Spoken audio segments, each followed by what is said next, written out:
Seltzer is now live in Florida, Georgia, Alabama, Texas, Ohio, Montana, Idaho, Oregon, Michigan, Pennsylvania, Illinois. Go to hardafseltzer.com today, click on the store locator, and enter your city or zip to find the closest location nearest you.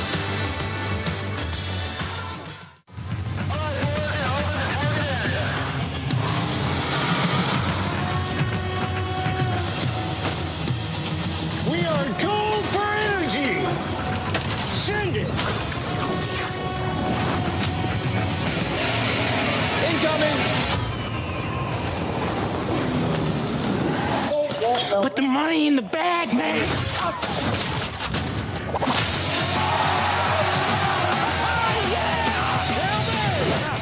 As I said, your paycheck is your thank you. What's going on back there? This is awesome!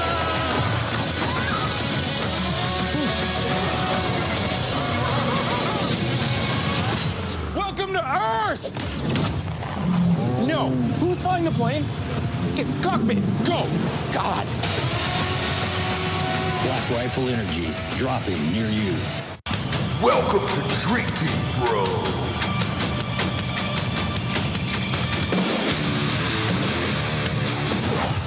Yeah, welcome to Drinkin, Bros, kids.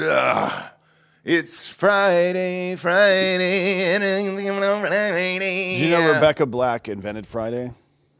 The day? Yeah, it wasn't a thing before that. Really? Yeah. Man, I didn't know. You're right. There was only 6 days before she came along. Yeah. Strange. Yeah, which, I mean, we had to, I don't know if you guys are What a old pioneer. enough. I don't know if you guys are old enough to remember that, but we had to completely change our calendars. We did. Yeah. Every single one of them. And then some asshole I knew had all the days of the week tattooed on him. Really? No. Oh, that wouldn't shock me. I did have a buddy who had wouldn't shock me. I'm not even making this up. I had a buddy that had the left side of a Chinese takeout menu tattooed all the way down the left side of his chest. Shut the fuck up. I mean, was he Asian? No. White He was, dude. oh, No, an Asian would never do that. That is cultural appropriation, dude. I don't know if I like that. At least you know if the guy Bang. here's the benefit of it though. You know that the tattoo artist, if you just look at the menu and look at yourself, is actually putting real what is actually on the menu on there instead of what they usually do, which is like, oh, this says princess in Korean. It's like, no, that says cunt. Yeah, it sure does. And now you have to live with that for the rest of your life. Sorry. Are we live on YouTube and Kick.com today? Yes, sir. Look Did I at say us, cunt within the dude. first 3 minutes? And Well, get us demonetized? Kick.com doesn't Kick don't care. care. YouTube doesn't matter. They're not even pushing this show out anymore for YouTube. Luckily, Spotify is here, and they don't give a shit, so they've been rad. Real quick here before we got a guest here today, Final Inch is out right now for Christmas. Looked yesterday. You can buy it now, hardback, paperback, wetback, your mom's back, and Kindle on Amazon right now, and it'll be there in time for Christmas. All the holiday stocking stuffers are here. Special guest on the show today, Will Reusch is here. Hi. I like that sweater. Thank you, Freddy Krueger style. It is. Yeah. It's a Freddy Krueger sweater, right? Is that what it is? Because you're from LA? Well, no, yeah, I mean, it movies? just happens to be a Freddy Krueger sweater, but yeah, no, I didn't buy it for that reason. Well, shit. Let's get into it. You're from LA. What do you do for a living? I'm a first transplant. I'm from Pennsylvania. But Everybody I is. live in LA. Everybody's Yeah. a transplant in LA. My background's in education, so I've been a high school teacher, and then now I do like stuff to support homeschool families and things along those lines because education system is terrible. And it's changing very, very rapidly, which is why we wanted to have you here today. So let's start with what happened this morning with this Netflix acquisition. In case you haven't heard, Netflix has acquired HBO, Warner Brothers, Discovery Channel, and CNN, which is pretty much gives them essentially half of Hollywood underneath one roof. Now, I have a ton of Hollywood friends out there that are struggling. I also have a kid who wants to get into the industry, unfortunately. Yeah, So my kids do too. And then I'm like, hey, man, I don't know that there's going to be actors in 10 years. I really don't. Just looking at the technology and everything that's going on. The latest was that Will Smith video where they AI'd it 25 years ago to today. that's been going viral, and it's identical. Like Yeah. it looks like Will Smith eating spaghetti. It's Yeah, that yeah. Will Smith eating spaghetti thing. With you in particular, there, what do you say to kids about what the future of jobs is going to be? How do you prepare them for this world? Because I'm struggling as a parent, and obviously, Dan, your girlfriend's got kids, and I'm sure you're thinking about this as well. I'm not really sure what jobs to tell my kids to get. The most successful people that come into our studio, because we're live every day and we leave the doors open for the listeners to come and drink hard AF seltzer and booze and all that stuff. The richest people we're meeting are the ones in manual labor. Yeah. Which is awesome. I mean, it is really fucking flipped. Yeah. And the ones that are struggling and the ones that hit me up the most are either Hollywood people or people at tech companies or, hey, I'm losing my job and all the other stuff. And I don't think it's Trump's fault. I just think AI is starting to replace a lot of this stuff, and it has over here at our company. So what are you telling the kids? Well, I think initially you want them to be like intellectually athletic. So even if your sport gets shut down, you can transition to another sport. So the same way, you just like form how the mind works, how you develop skills to learn new skills, and then you can apply that to whatever kind of comes up. But the AI thing's interesting because I was always saying the same thing, which is like blue collar jobs. They're not coming for the blue collar jobs. But my refrigerator stopped working, it turned warm. So I just ChatGPT it, took a picture, it told me the part, gave me the link, sent it, $8, fixed my refrigerator. So there are elements of it that it is coming for the blue collar jobs, just like detailed electrical work. Do you know how to do it? No. I don't either. So what are you going to do with that part when it arrives? It walks you through it. Okay. A lot of it's pretty simple. It's just like unplug this, unplug that, punch it in here, whatever, new thermostat or condenser or whatever it is. It was super easy. It took me like 15 minutes, $7. And before I would have been like, call up some real man to come fix my fridge. Yeah. I can tell you what's going to happen as a result of that. The same thing that happened. Well, we'll see in certain states, and this is there's always good and bad things about any kind of political philosophy, I suppose. And one of the ones about federalism is that states get to choose stuff. Sometimes that works and sometimes it doesn't work. In California, for example, those things you can plug into your car and it'll tell you the error code so you can go get your car fixed and don't let the mechanic lie to you? Yeah. That is illegal to buy in California.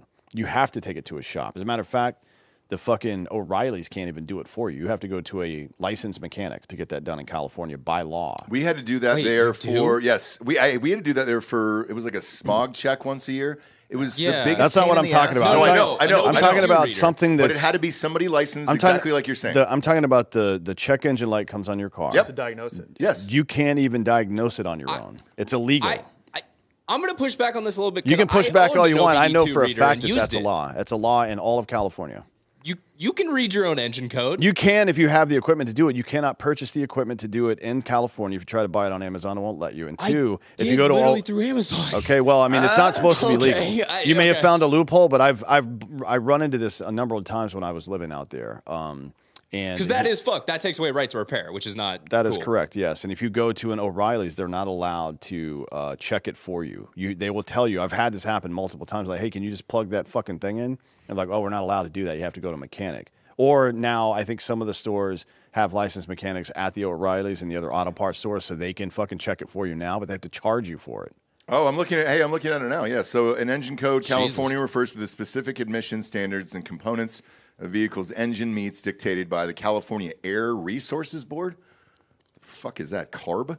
Often referred to in codes like NU6, GM VINs, and California engines have stricter parts and extra holes and exhaust ports. Now, I bought my own before I lived there, so there wasn't an issue for me. But when I took it, I bought a different car. I think I got a Jeep or something, and I took it to O'Reilly's. I'm like, hey, my check engine light is on. Can you plug that thing in? And they're like, what do you mean? I'm like, the thing that tells me what the error code is, so I can look it up on the internet and fix it myself. They're like, oh, can't. Yeah. We can't do that. Maybe they've upgraded that part where the O'Reilly's can do it now. I think I have heard from some of my buddies that you could do that now. But at the time, you had to go to an actual mechanic to get it done. Now you could still do it yourself. You can. If you had the equipment, like Brian said, if you were able to fucking get the equipment to do it, you could do it yourself still. Yeah. But you can't like just do it. I you wonder can't take it to too. It potentially could have been I was in a more farming county, so maybe there was some cutout for them because they knew a lot of farmers use those tools. I don't know. Maybe I'm ignorant to that, but. Yeah, I'm Strange. looking at it now. Yeah, they said the engine itself that has physical differences. California engines might have visible components such as extra holes and exhaust ports not present in federal versions, which is odd to me. Sounds like an excuse. Everything in California is an excuse. That fucking smog check that I had to get every year. Well, they Same do thing. it- I had to go to a licensed guy. You could not. You get fined if it went over that Yeah. 365 days. This is a good reason why people should understand civics, because you can understand the difference between laws and regulations, right? Because laws require consent and regulations do not. It's what the Chevron decision was about a couple months ago, where the government has to actually consult real experts and not their own board members on a fucking government agency just to make regulations, which are effectively laws if it prevents you from doing something, right? For example, you can't buy a gun. The Second Amendment is very clear in its purpose, okay? Very clear. There is no, there's like, oh, the punctuation. There's no fucking, there's no lack of clarity at any stretch about what exactly, as a matter of fact, it delineates between the militia and the people, right? A militia is required to keep us a free country. As such, the people's right shall not be infringed. The people, not the militia, the people, motherfucker. It says it right there. Anyways, California publishes a list of guns you are allowed to buy. That's not a law; it's a regulation. Technically, I mean, technically it's a law, but it's not a constitutional law. It's a regulation that prevents me from doing what I want to do, from exercising my literal constitutional right. And the Bill of Rights is not very long. Well, it is in California. No, You know? They can't read it. But again, going back to what you tell the kids, like, what are you seeing on your side as far as like, hey, this is a profession you should go into? Oh, geez. I mean, I think just I think entrepreneurship, essentially just find a business. Find something that you love working hard at is like the career advice I give to young people. You know, just like find something you love working hard at, and then you get good at that, and then you turn into a business. So it's a lot of pushing. Follow your dreams is what me and my wife say to our children and everybody else. Like, don't do it if it's not going to pay. Yeah, well, work it's like, on your dreams at night. It's like do what you love to do, but what if you love just like drinking beer and sitting? Well, that you guys are kind of doing this, but like Yeah, I mean, look, it's and don't get me wrong.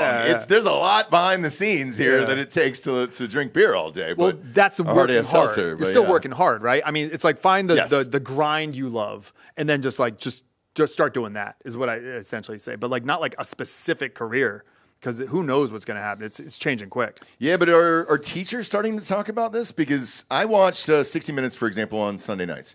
There was a school in Forsyth County, which is about 20 minutes from where I used to live in Georgia. And it used to be the Klan. That was the famous Oprah episode where they had the Klan members on. Okay, That was Forsyth County. It has now switched so aggressively that there's a school there that's ranked like number 7 in the world as far as technology, and they have people bidding to get in, and like the school is like 75% minorities, and it's mostly like Asian and Indian, by the way. Okay. And they were working on CRISPR baby projects. Yeah. And genetics, and I was like, what the fuck? Like in high school. Yeah, that's dope So, I mean, that clearly is going to help their future. for sure. Wasn't one white kid in that goddamn class, Yeah, but you know. Learn Mandarin. Just a correction. So Jonathan says he's checking on LA's O'Reilly stores, and they have those OBD2 scanners in stock now. So they must have somebody fought that and got that out. Maybe. So you can buy the scanner, but I know that you can't have the worker at O'Reilly's do it. Like it's required that a fucking person does it. Anyways, the point of that is that regulation is retarded.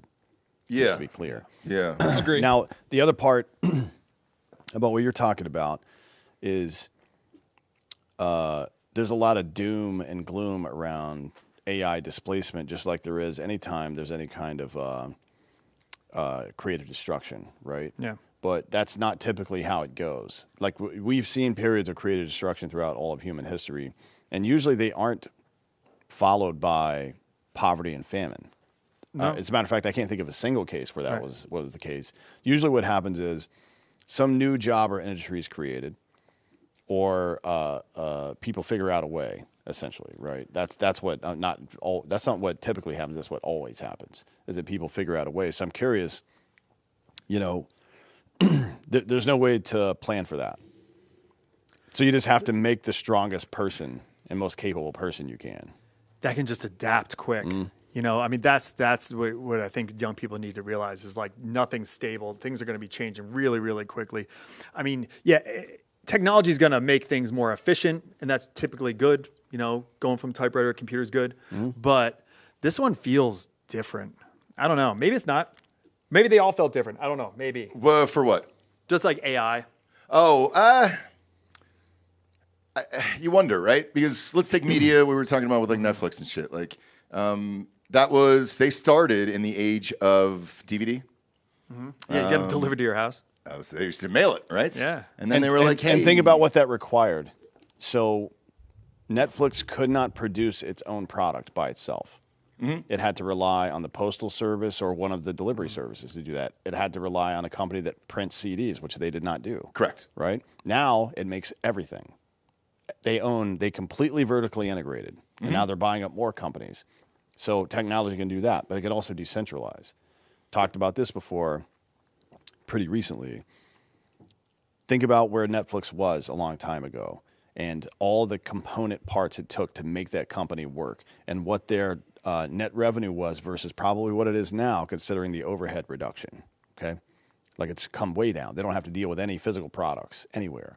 So now I look at industries like farming and energy and technology and manufacturing, farming and manufacturing specifically, where if I had this good idea to start manufacturing something or a product, right, I have to go deal with a massive business, like a massive, sometimes multinational business to bring my product to market. And even if I'm a mid-level person that owns a mid-level factory, now I can expand quite easily with AI, actually. So I can make micro factories all over the place instead of having to deal with one of these coastal factories.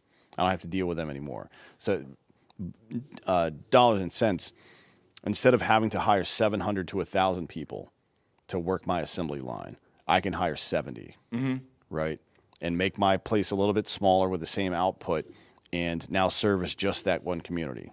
And I don't have to rely on anybody's shipping, except for people in the local area, which, by the way, makes my local economy quite a bit better because of the local multiplier effect. 3 to 7 times at a minimum, that dollar multiplies in the local economy before it leaves to go to the federal economy somewhere. Yeah. Right? There are plenty of opportunities to turn this into decentralization instead of more centralization. Yeah, I agree. And just looking at what happens, there's been changes throughout all of history and in every industry pretty much. It's just trying to keep up. The thing that's wild to me, and this will go back to being a kid, is you get asked this all the time, and there's career day and all that other stuff of like, hey, what do you do? What does your dad do? Come in and talk to us. And it's, all right, we had the guy from the paper company. Well, we don't really have paper anymore. Yeah. I mean, that's serious. Like, I DocuSign every contract I have. I don't write letters anymore. Seems the IRS is the only thing that sends fucking physical mail. And we don't read them. It's a waste of time. We don't read it. We don't read them. I already know what it says. Yeah, we don't give a shit about you, IRS. Yeah, it's on auto pay. No, don't say that. Fuck. I've been through 2 audits. No, definitely, we're good, IRS. But as far as all this is concerned, we have gone through these changes throughout history. And I guess as a parent struggling, like, all right, cool, what do you do now? Because my oldest is in 6th grade. Okay. And he's asking a lot of questions. And he's starting to get, you can tell he's mentally trying to figure out what his path is and what he wants to do. Yeah. And I'm not sure what to tell him. Because we had the movie conversation. He'd been in a couple. He was in Range 15 with us. And in a very famous scene that he's still never seen, by the way. Because I'm a good dad.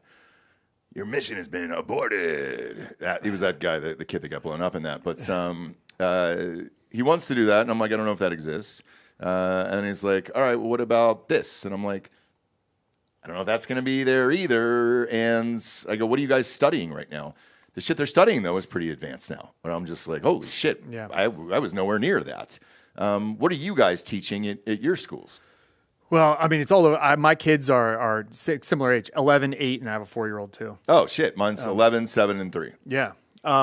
So, you know, my 11-year-old is now doing acting. He likes contracting, like building stuff with his hands, which is cool. So, like, you know, getting into measurements and all of his math is all done through like the context of like tiling a floor or whatever. So getting him to know how to do that, because that stuff's still going to have to happen. Easily, yeah. You know, so like having the skills on how to swing a hammer is going to still be useful.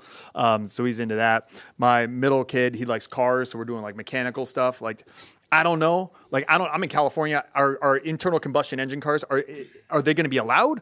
Are you going to be able to even drive? Like, he's really looking forward to turning 16 and us getting him like a cool car. Are you going to be able to, or you have to do autonomous driving? I think there's an argument to be made that autonomous driving is going to be required in California, for sure. California, I mean, electric vehicles, they were the first ones to start that push. It's been a massive failure, and Trump has gotten rid of that since. But if you remember, I think it was Biden, he said 2036? 35, yeah. Yeah, he wanted all cars to be electric. All these dealerships bought them, pushed out, you know, the rest of their cars and all the other shits, and that was a huge mistake. Yeah, Let's take Ford Lightning. It's just that pickup truck. Yeah. That was the biggest one right now, where they're finally Ford had to come out and just say we're taking a fucking bloodbath on this goddamn thing. We got to nuke it. I have a similar feeling that everybody else is also headed that way, but then you have a car like a Tesla, where shit, if it's driving for itself, I want to buy that car for my kid. I don't want him fucking driving. Yeah, but even then, core competencies are what really matter in life. But whether you're an end user of the product or whether you're involved somehow in the assembly, design, whatever of that product, core competency matters. How often do you think me as a gunfighter, how often do you think I whipped out an actual compass versus GPS? Overseas? Yep. Shit, dude. Zero? That's right, zero. But in basic training, how did I learn how to do land navigation? Compass. With a goddamn compass, a pencil, and a piece of paper. Yeah. Right? And that is how it will always be for all of human history. How that will never go away. But how do you feel now? Because I feel like I rely on all this shit way too much. And when it craps out, which it did the other day, I told this story, but I'm just driving around in circles because it was something was wrong with Apple Maps. Yeah. So I was like, oh, shit, what do I do, man? I pulled over and I was like, fuck. Yeah, I guess I got to download Google Maps. Yeah. Well, no, that's what I did. So I was like, I just switched to some other autonomous fucking voice who was going to spit me out somewhere because I don't know where the fuck I'm going. Well, I'm not saying that people that drive cars are going to revert to using Rand McNally. You know what I mean? That's not what I'm saying. No, I understand. Like the core competency of the skill itself is always going to be part of it. Like he said, swinging a hammer is always going to be relevant. Even if you're a general contractor and you don't ever actually touch a hammer, knowing what happens in that process is the only way that you can fucking design and manage it. Yeah, because to this point, your 11-year-old's probably going through the same thing where you're doing math right now. Long division, all that other stuff, and he's just like, dude, Dad, why do I have to do this? Yeah. Why do I have to write this down with a pencil and a paper? Because he'll get it's hard paper and questions and everything else, and then I'll go over it with him with his homework, and he goes, Dad, that calculator can just answer this real quick, and I'm like, I know it can, and he goes, so why can't I use it? You're using it, and I'm like, I don't know that answer, son. The answer is so he shows his work so you can show him where the error was. Right? The error in what? So you know why you got it wrong. Yeah. Yes. Not just that you got it wrong. No, it's not. So the first thing you learn in computer school is programming logic, and there's no programming in it. There's no code. You never see code. You see full sentences and words and shit. And it's about the logic that underlies the code, right? So like an if-then statement. If this happens, then do this thing. You have to understand what the fuck that means to write the code for it. Otherwise, you can't do it. It's the same. Mathematics is like that, but everything is. Language is like that. When you test to qualify for language programs in the military, you take something called DLAB, Defense Language Aptitude Battery. And it's a made-up language, but it has a grammatical structure to it, right? So they give you a set of rules, you learn the grammatical structure, and then they give you a bunch of fucking gibberish, and you have to figure out the grammatical structure of this gibberish and make assessments based on it, make the correct selections, make the correct corrections, all that stuff. That's what it is. It's about understanding the fundamentals. So everything you're describing sounds like these Apogee schools that are popping up all over the nation. Is that what you're doing? Yeah, I'm building an Apogee right now in LA. Oh, you are? It's the first one in Southern California. And what's the response there? What community is that? You mind me asking? No, it's okay. It's going to be in Santa Clarita, the San Fernando Valley. Okay, so that's more conservative. Santa Clarita is, yeah. Yes. The valley. Well, no, I know you come over that hill. You're fine up there. Yeah. But I would imagine in that area, because I find this to be more of a right, and I hate to use a political term for it, but I find more on the conservative side, more people are wanting and willing to take their kids to schools like that versus people on the left, where you've got this helicopter parent mentality. They got cameras in the fucking schools, and the teacher needs to know everything, and they got to know everything, and all that other shit. Yeah, there's a lot of like just politics being pushed in LA schools. I mean, all schools, but because from the colleges of education, but from the LA schools, that the parents who are in lockstep with that ideology, they're like, yeah, that's good. We have those morals. But then the more conservative or more religious families are just like, wait a second, this is nonsense. I want my kid to get out of there. But they don't know where to go because unless maybe like a Catholic school or something like that, but there's not a lot of alternatives in like the education system. The private schools are worse than the public schools in LA. How so? Oh, just more woke. Way more woke. Really? Yeah, there's not. So they're bananas. I left there sans kids, so like I didn't have children. The vast majority of private schools are way more woke than public schools are. Really? Yeah. Oh yeah. And it's what's the reasoning? I mean, it's a lot of just like wealthy, kind of bubbled people who want to feel good about themselves without having to actually do anything. So they push a lot of an ideology. I think it's a lot of that. Like if you look at like in Santa Monica, there's like Crossroads is like one of the big schools. Yeah. And I have a friend that teaches there. Ronnie James went there. Jonah Hill lot went of people. there. Yeah. But like I have a friend, a former colleague who works there now, and he did my podcast to tell me what was going on behind the scenes there. And he's like, you have to cover up my face and do the voice modulation thing, like in witness protection. And he said like the first day back from summer that they said like, all right, so tell us what activism you've done over the summer, and we'll decide if that's relevant enough or it hits our threshold for you to be a teacher here. Like it's wild stuff. That's super gay. Wow, so dude. these people have. I talked about. Wait, sorry to interrupt you. Do the parents want this? The parents in that realm, like they do because they think it's the right thing. Like they're all woke. It's Hollywood. I mean, they're just in this. And as soon as they're like, wait a second, maybe this is a little bananas. Maybe this is a little weird. They're so in that echo chamber and in that bubble. They're like, don't say that. Don't say that. So you got to just kind of stay in lockstep. Yeah, these people have been entirely captured by postmodernism, right? And it's the chicken egg debate about which, like if they were captured first and informed their ideology, or if they just became weak and nihilist and that informed their ascent, I guess, or descent rather, into postmodernism. But they bought into this oppressor-oppressed mindset. And as a high-functioning person, as a high performer, as a white person, you have to buy into the idea that you're the oppressor class, which gives you automatic guilt. I talked about it with Mamdani. This is his entire personal archetype, right? Mm-hmm. He comes from a class that he personally thinks, whether it's true or not, is oppressed, whether it's like foreigner or Muslim or African or whatever the fuck, however he classifies himself. He comes from the oppressed class, but he knows intellectually and institutionally he personally is not oppressed. So he has guilt. So he has to go way the fuck overboard to accommodate that, right? Same thing with these white people that experience this white guilt. They have bought into this idea that they are part of the oppressor class. So they not only do they have to feel bad about themselves, and a person that sees no value in themselves will risk nothing for other people. That's the first part. The second part is they always have to frame things in this idea that, well, we've got to take care of this minority group or that minority group first, even at the expense of myself and my own children, right? Mm-hmm. And it's wicked and evil ideology. It's fucked. But that's what they believe, and that's what Marxism is. Man, it's crazy to me. So at your school, what grades will you start at? What grades will you end at? I'm going to start with my own kids, so it's going to be like K through, like let's say like 5 through 14-ish, and then I taught high school for most of my career, so I'm looking forward to having high school like in the future, maybe like next year or something like that. But it's going to be like elementary school through middle school. So let's talk through the curriculum then. Yeah. Let's go with elementary school first. What are you learning at your school versus your typical public school? How to knife fight. I think. Well, martial arts are going to be a part of it. Yeah. Well, I've done jiu-jitsu for a long time. I love jiu-jitsu. So like, I think that like martial arts, physical activity is going to be really big. I have boys. You have boys? Yep. So like, they're just bouncing off the walls. For them to sit there and just like stare at a teacher, it's not gonna work. There's a great book by John Rady called Spark, where he tests like kids on their academic level when they have a lot of free exercise and like play, that they actually perform better on tests and things like that. So it's gonna be like academic work and then play, academic work, then working out or martial arts. It's gonna be divided up throughout the day.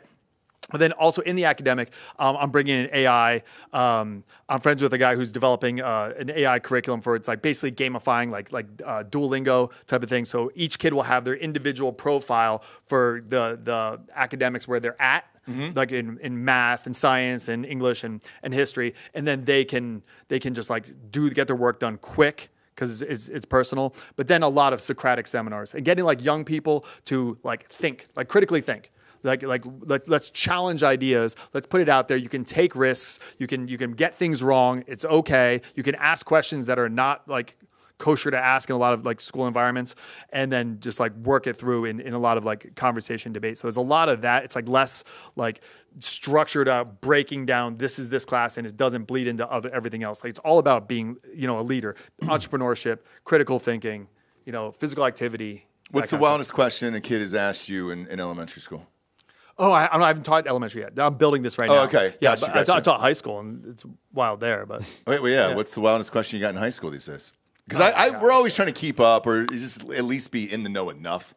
I wouldn't even know. Yeah, exactly. Was Because that 6'7", you take that 6'7" thing that was going on. Yeah, all the parents in our neighborhood. We live in a huge neighborhood. Yeah. All the parents in the neighborhood dressed up as 6'7" to embarrass their kids, just So to it kill that kills it. catchphrase. It's a good move. I've never seen anything like it. That's 100% fucking hilarious. effective. Yeah. Yes, and it nuked it. Every That's kid in the 100%. neighborhood was just like, I don't want to say If that. your kid's getting a little too uppity, then just like fucking drop them off at school with the most embarrassing 90s music you can think of blaring. Oh, yeah. Like, or not even 90s, early 2000s, like Flo Rida, apple bottom jeans. Just fucking have it blaring. Be like, I love you so much, little Timmy. You piece of shit. Yeah, Love you. have fun, bud. Daddy loves you. Yeah. Just keep screaming and out You're the not window. cool, and you never will be. I remember Loser. I remember seeing an anti-smoking commercial. It was like a parody, but like of these two kids like outside the bathroom, and they're like looking at each other, kind of like sexual like tension, and then they go in the bathroom, and it's like smoking's gay. Yeah. It's effective. It is effective. But yeah, my 7-year-old, for example, I'll just use this on you if you're going to do the elementary school. It looks at me in the back seat. I think Little Man Jay was on or whatever, and he goes, "Hey, Dad, is God real?" And I was like, "Oh, yes." I just responded yes, and he goes, "Yeah, I knew it." And I just moved. You can turn the music back up, and I was just like, "Holy shit, okay, cool." If somebody asked that in class, though, I was thinking to myself, I wonder what a teacher would say. Is God real? Mm-hmm.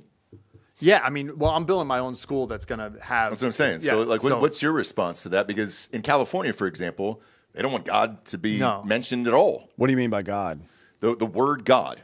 No. I mean, like, that would like be my response to the child's question. God? What do you mean by God? Yeah. Like, define what you think God is, and then we can have a conversation, because it means a lot of things to a lot of different people. And we're not dealing with some, like, monolith idea of what... like some shallow understanding of what deity, like, tell me what you think it means, I think is a good response to that question. Because you don't want to kill the curiosity. That's the thing you want to do the least. Regardless if they come out of that conversation actually learning anything, the last thing you want to do is kill their curiosity, I think. Right? 100%. No, I'm on board with you. Like, so the Socratic method is they ask a question, then you just start asking them, firing questions at them. So they can develop like what prompted that.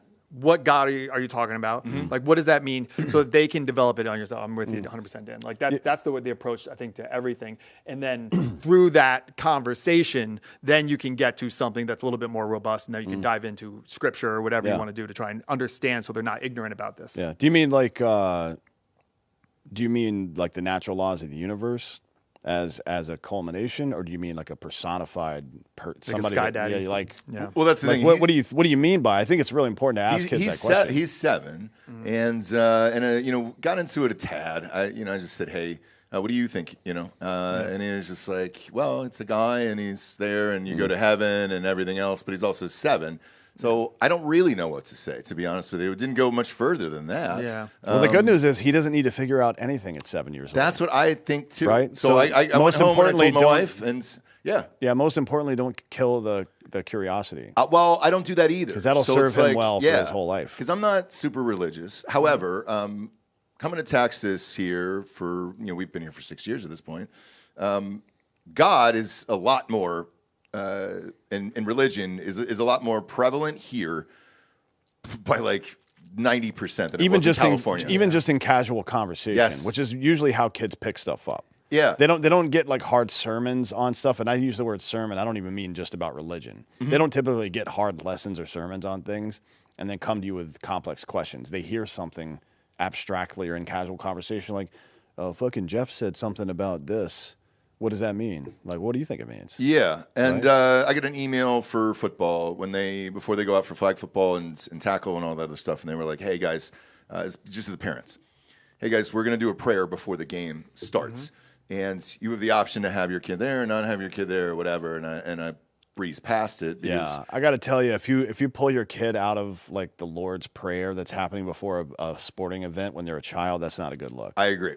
And so I was just like, "Oh, dude, I don't care about that." And I go, I think all the principles are great, even though I'm not super religious. And it's just, for me personally, it's something I can't explain because I've never seen it. I've never had any connection, so I don't know what to say.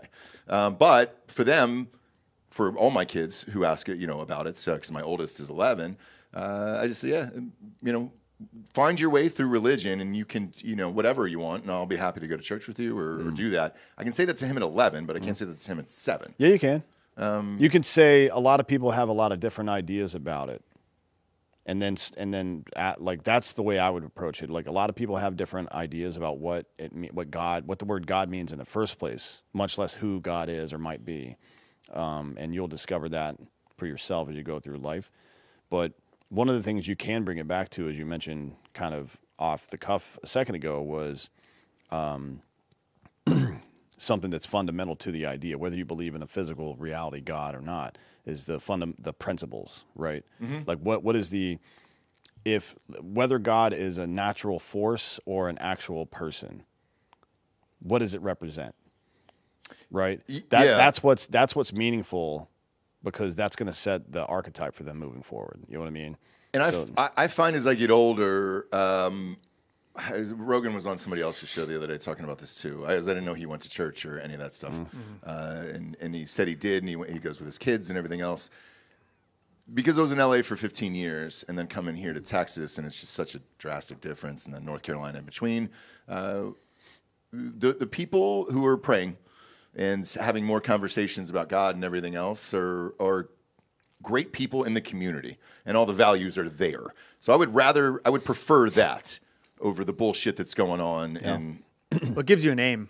Like that's the idea. Jesus is like the perfect person, the perfect man that you can aim for at least. So even though you're going to screw up and you're going to mess up, at least you have a pathway. So I think religious people have an aim to aim for, and then when they get off the path and they screw up or they sin, that's where the word sin comes from. It's to miss the mark, miss the bullseye. So once you do that, then you can get back on. So I think in that way, it's important. I mean, I teach apologetics at a Bible college actually, because I came to faith late. I was like 40 years old. And it was just through like a process. what was it? It was the process of looking for truth, because I'm just like a critical thinking person. I just want to question everything, and I needed an anchor to like, what is this? So I got into like the whole thing of, does free will exist, and Sapolsky and Sam Harris and all of Stephen Pinker about the atheism and free will aren't really in lockstep. Like if you're an atheist, it's hard to say that you have free will, because like you're just molecules just kind of going through. So it's like, all right, I believe in free will. Then it's like, okay, then there has to be some sort of like morals framework. It has to be, the codes. It was more like college professors. It was. You analyze this like a scientist, it sounds 100%. It wasn't pastors. It was like Francis Collins, who sequenced the human genome. It was like, oh, this looks like a code. So he's an evangelical Christian. Huberman's boss at Stanford, Bill Newsom is an evangelical Christian. It was people like that. John Lennox at Oxford, who's like head of like math department, evangelical Christian. They were making these like logical arguments for it that got me to be like, oh, okay, that makes sense. And I need an anchor on something, like something that needs to be at the top of your kind of hierarchy in life. And I was like, all right, this is going to be mine. So I went into that. Now I teach apologetics, which is just like the logical reasoning for faith. Yeah, and there are some of our founders. Thomas Aquinas was like that, right? So Thomas Aquinas kind of took the Aristotelian logic, like the organon and the Socratic method as well, and married it with Protestantism, right? Like his idea was that we are observing natural law when we see fundamental truths and righteousness and stuff like that. So when I read, don't pay so much attention to the Old Testament in this version, but when I hear Jesus speak and the principles that he elucidates, right, to include the one where he said he came to fulfill the law and not destroy it, obviously, but still, the moral principles that Jesus is all about are things that are observable. How do we know they're observable? This is the process of Aristotelian logic and Socratic method. How can you observe that one behavior is better than another? And it's obvious. The outcome is how you observe it, right? So, and at the micro or macro level. So virtue, as we call it, responsibility, sacrifice, shit like that, the things that you would consider to be virtuous, you can see them on display in a culture. And what the result is, high trust society is the best example of it, right? I think. High trust society is the best example of it. And then you can see low trust society, and it's marked by a lack of virtue. This is just observation. It's scientific method, just like everything else. So we know that virtue is preferable to not virtue. We know that for an absolute fact. It is a function of natural law. And in my opinion, most, if not all, religion is an attempt to observe and record that in some kind of way. So it is fundamentally true, in my opinion. Whether the specific bends of a religion are true or not is up for debate, but whether or not the virtue elucidated in those religions is not up for debate. It is very clearly true. I mean, there's all kinds of psychological studies about, from divorce rates to anxiety and depression and stuff of people who are in prayer in a church community, like all that stuff. It does. So it works. Yeah. I mean, that's, I think, what Rogan said on that podcast. Like, yeah, but you can see there's differences, right? So I agree, by the way. You can get some of the same functional differences out of meditation that you can out of prayer, right? Sam Harris is talking about that, yeah. But what you can't get is the communal aspect of it, right? Because the people that you can see the diverging point. People that trend back towards a communal sense. People that, it's fundamental to the Bible, where two or more gather my name, there I am. Right? It's like you said sin is missing the mark. The word for death in Hebrew is actually absence from God or separation from God. Right? So when you come back and meet that mark, it requires more than one person. We are communal creatures. You have to have at least two people, if not more. Jews have dominion. The menu, yeah. Like you have to have at least two, if not more, to truly experience what it is, right? So the meditative crowd tends to, unless they're part of some larger group, they tend to go hard down the narcissistic route. And you can see it in these personalities that you see on the internet, right? Which is why I'm starting to gravitate more towards these people, like the religious people and community and everything else. And as I get older, I don't want to say because the world's gotten crazier, because we were talking about this before we came on air. Maybe it's always been crazy. Who fucking knows? But these ideals and the shit we talk about on a daily basis with the fucking Somalians and Muslims and all this other bullshit that's happening. It's just like, God damn, dude. I want to get as far the fuck away from those people as I possibly can, and back to a community where, awesome, man, everybody's helping each other and doing things, and you know your neighbors, you talk to your neighbors, you can trust your neighbors. Your kids can go out and door to door and play and do all that stuff in a neighborhood. And then not only that, but there's a penalty for people that don't participate in that. The grumpy guy down the street that doesn't participate in that community, he pays a price for it, and he fucking should, right? But that's not the case right now. Oh, he's just autistic. Right. You know what I mean? Oh, this happened to him when he was a kid, or he's this guy. No, fuck you. Yeah. Right? You can always change. No, your job is to be here and be present with your community. Yeah, and what I mean by you can always change is, it can happen at 40 years old if you want to, like you said, and be like, all right, great. Yeah, I decide to live a different life. I'm deciding to take my kids to a different school or teach a different set of values. that previously wasn't there has been missing at least. Yeah, and building it too. And like at the end of the day, like it is faith. Like you can look at all the evidence, but I mean, in the Bible and like the Gospels and stuff, like there are people who watched miracle after miracle after miracle. Let's just say it's a story, just for argument's sake. Watched miracle after miracle after miracle, and then he rose from the dead and preached for 40 days. And it says like, and many still doubted. So like it's not Thomas, for example. Thomas, Jesus had to appear as an apparition to Thomas and show him the holes in his wrists before he would actually believe. Thomas was one of the chief disciples. He was one of the apostles, one of the 12, right? He still had to see the holes in his wrist before he would believe it. It's kind of where I am. Like unless I see or know or have some factual evidence, that's the toughest part that. But I think the Bible will tell struggle you. with. I hear you, but the Bible will tell you that it's not an evidence thing because the evidence could be right in front of you. It's a heart posture. That at the end of the day, that's what it is. There is evidence. When I go to sleep at 3:30, 4 in the morning every night, if Jesus appeared at the foot of the fucking bed, I'd be at church on Sunday. Would you? Oh, easily. Maybe. 100%. Yeah. And even I'll go back to I was in a coma 4 years ago, something like that, for like 11 days. Yeah. First question when I got out that everybody asked me was like, "Did you see the other side? Yeah. What was it like?" You know, and I go, "I didn't see shit, bro. Like I just had horrific dreams, but it had nothing to do with any form of spirituality or anything else like that." Yeah. I was like, How do you this know? fucking sucks. Because it was things that it was going on. Like to this day, these dreams were so lucid and real that I remember them like memories. So I lived those days, lived a full 24 hours. In those days with no sleep, essentially, was what it felt like for, I didn't know until I came out of it that it was 11, but it was 11 days. And I remember those days specifically all the way through. And like little triggers will come back occasionally, and the doctor said that would happen. And like some of them are stupid. One of them's the Taco Bell, that dong. Yeah, I guess it was on the hospital TV. Oh, jeez. And so like the hospital TV is just playing in the background and like. So you had dreams that they were like dark. They weren't positive. Dark but involving real things that were going on in the room with me. Yeah, I mean, that makes sense, though, because in that state, your prefrontal cortex is dampened quite a bit, but it still does receive information, and more lit up would be your amygdala, which is where your memories come from, right? It's the same thing that would happen if you were smoking DMT. No shit. Yeah. Okay. As a matter of fact, your brain was probably producing some DMT in that moment. Yeah. In a lucid state. But I was at, we went home because I got out in December, came back and did some shows, and we went home for Christmas back to North Carolina to see some friends and family, which we always do every year. And I went back. It was a huge neighborhood party with all the kids and parents and all that other stuff. And they're all friends of mine because they used to live there. And that was like I was in a garage. I'll never forget. And they were like, "Hey, can you tell me what you saw?" Like, I hate to ask you this, And I was like, "Oh, yeah. And I go, "Look, I wish I did. It would have been rad."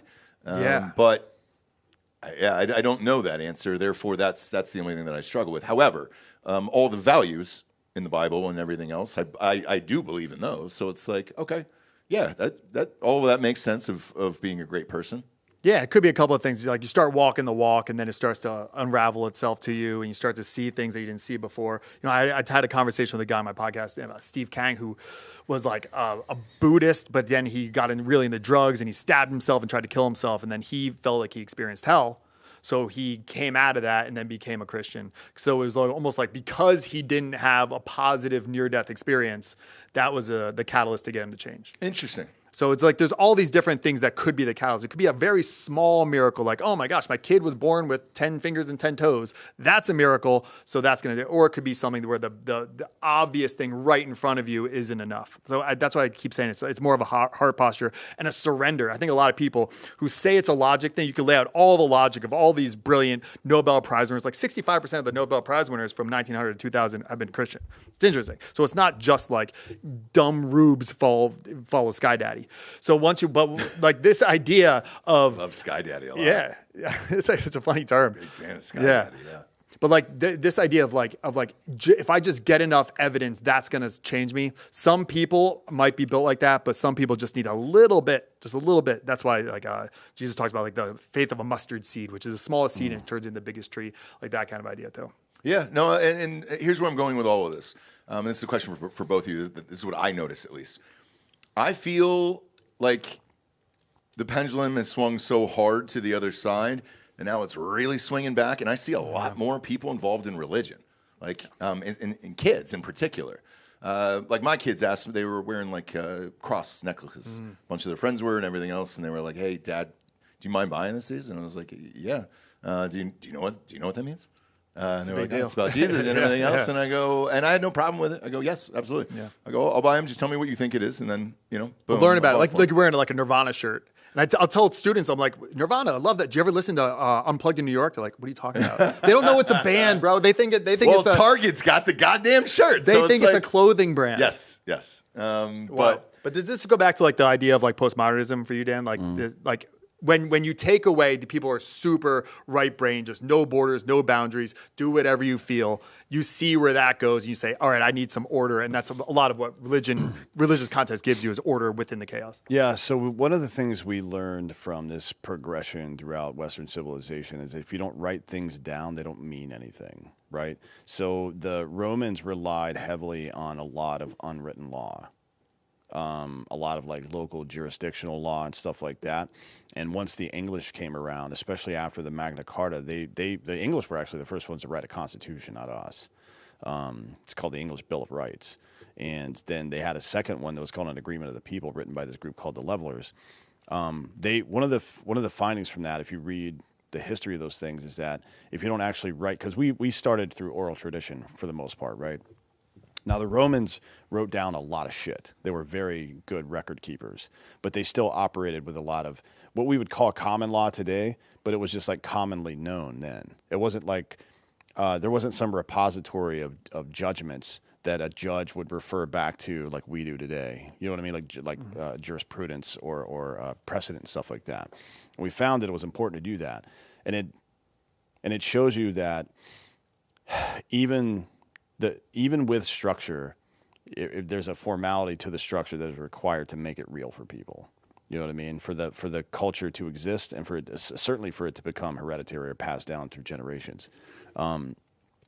Without formalized religion, you lose. Well, not even just formalized religion. Without formal customs, you lose your identity. That's what happens. So think about it in the terms of the boy-man crisis. Right now, we have, I would say, probably 85% of males in American society above the age 18 still deal in boy psychology.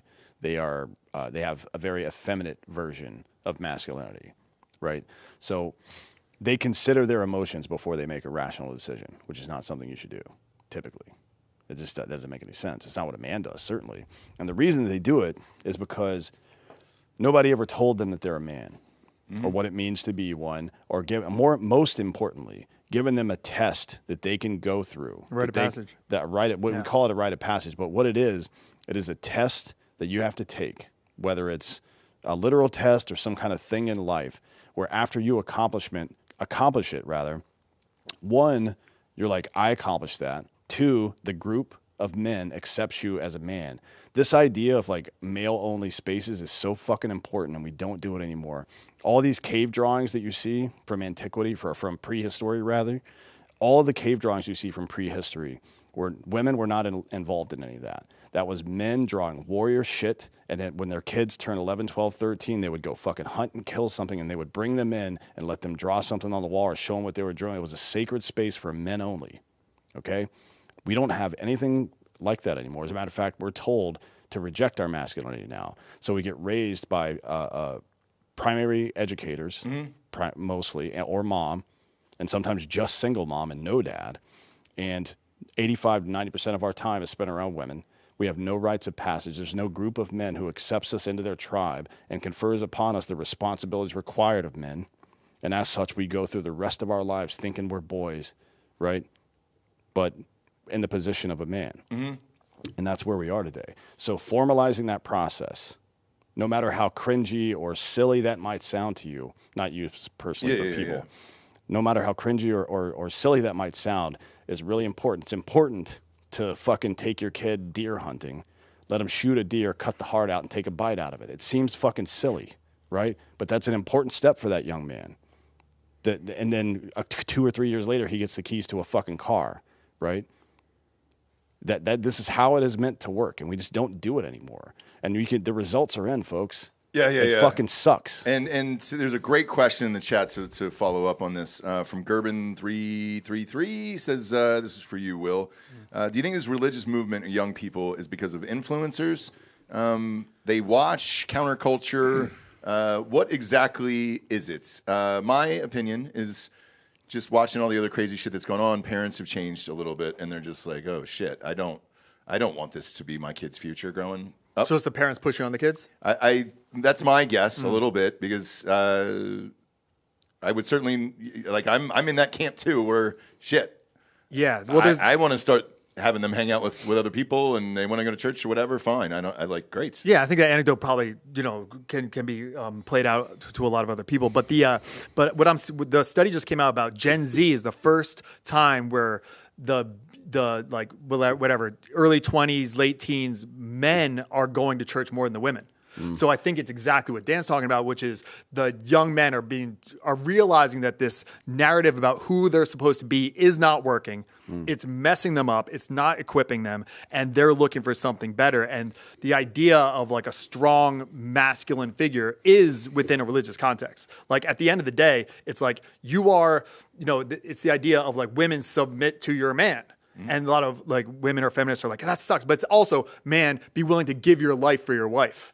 Yeah. So it's not like just like, hey, just listen to me. I need to be willing to die for you, which is like, that self-sacrifice, which Jesus is like the ideal of the self-sacrifice. So I think it's just, this isn't working for us. We're miserable. We have no purpose. We're just kind of floating around here. We're feminized.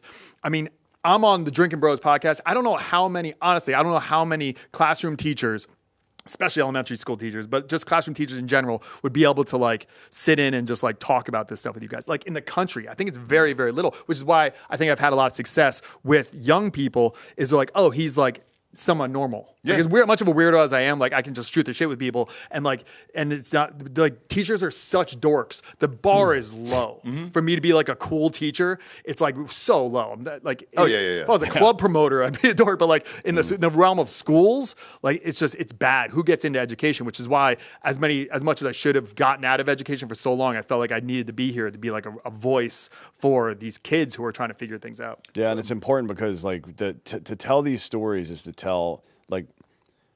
We've done this historically for a reason, and I've mentioned in the past, and it's an honor-based society, right? It's you borrow honor from the past and you project it into the future. It's really important. So if let's say I'm your dad, which is a ridiculous premise because you're 60 or 70 years older than I am. No, dude. You could have had me when you were probably 10.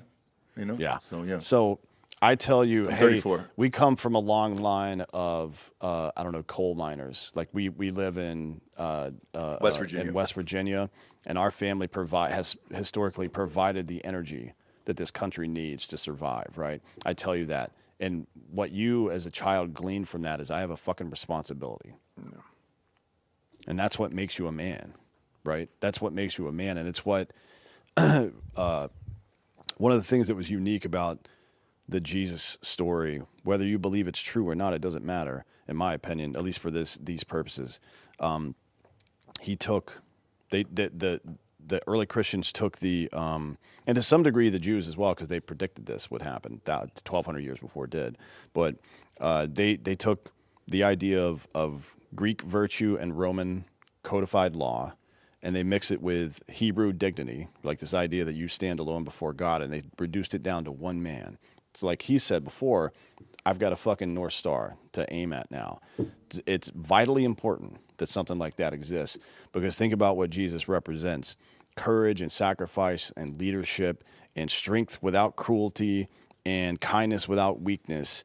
Because in a time of sophistry, which is what Aristotle was dealing with, it was what Jesus was dealing with the Sanhedrin and all the corruption, and every single one of these individual or group movements that have happened have always been the result of some shitbags trying to do some shitbag stuff, right? And a disordinary people sometimes, and then extraordinary people saying, you know what, fuck that. We're not going to deal with this any longer. And while these nihilists were shrugging their shoulders saying, well, what can you do about this? Certainly if you believe this story, the best person in history got down on his knees and started washing people's feet to show that, yeah, you respect me so much, but I'm still subject to all this, right? He's the only leader that I'm aware of that did anything like that.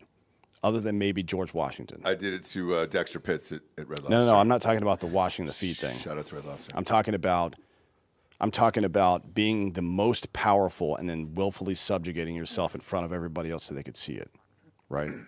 It's a very important thing that happens. Yeah, and it's now every man that was born in this tradition since in the West, every single human man that was born in the West since that happened has had the opportunity to look at that archetype and say that's something to strive for. I'm not going to be the savior of the world, but I can embody all of these elements that he did. It's really important. And whether it's Jesus or some other heroic figure, this shit fucking matters to kids. It matters to young men and it matters to adult men, right? To have somewhere to go.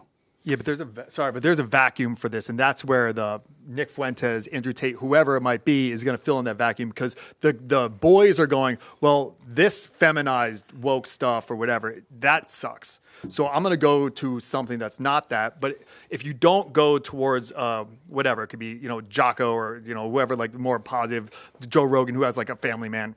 George Washington's a great example because he abdicated power when he, could have kept on, or Jesus being the best. If you don't go there, then you're going to go to one of these other ones that's against that. It's like the anti-woke fits a whole bunch of different kind of lanes. Look, it's a far left and a far right, essentially, is what it is. And yeah, you're going to gravitate some and that's people. Not necessarily better to have just like I agree. Bad men are not. Is one way. Weak men is also bad. Yeah, like if you were, if you get really cold outside, it's cold outside right now. But if you're in the mountains and it's snowing, you don't come in and walk into the fire. Right. No, you build the fire and stand next to it. Right.